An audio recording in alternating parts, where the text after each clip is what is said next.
simplify 64 over 27 in bracket raised to the power of minus 2 over 3.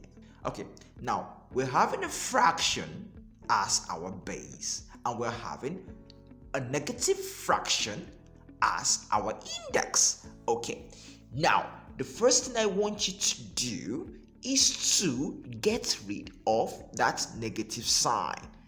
Now to do that, all you just need to do is to take your 64, which is the numerator, and make it your denominator, and take your 27, which is your denominator, and turn it to your numerator. So our 64 raised to the power of 27 in bracket raised to the power of minus 2 over 3 will now be 27 over 64 raised to the power of 2 over 3. Oh my, our negative sign has disappeared. It's no longer there. Okay, we can now proceed to the next step. Okay, your 27 over 64 raised to the power of 2 over 3 will now be the third root, or the cube root. That's the cube root. All right, okay, so the cube root of 27 over 64 raised to the power of 2. Now in mathematics, the cube root of 27 is 3, because 3 is the number you're going to multiply 3 times to get 27. 3 is that number you're going to multiply 3 times to get 27. Now in mathematics, 64, the cube root of 64 is 4, because 4 is that number you're going to multiply 3 times to get 64.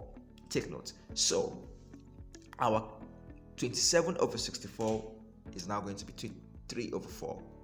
Yeah, the cube root of 27 over 64 is now going to be 3 over 4. So remember, we're having 27 all over 64 raised to the power of 2 over 3 before, which we now transform to the cube root of 27 over 64 raised to the power of 2, which is now 3 over 4 raised to the power of 2.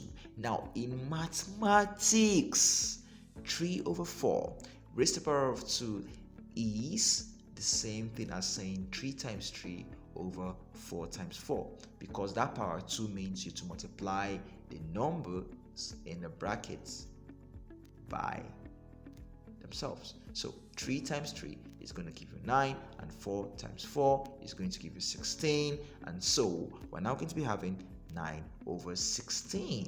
Now 9 over 16 is now our final answer. Simple!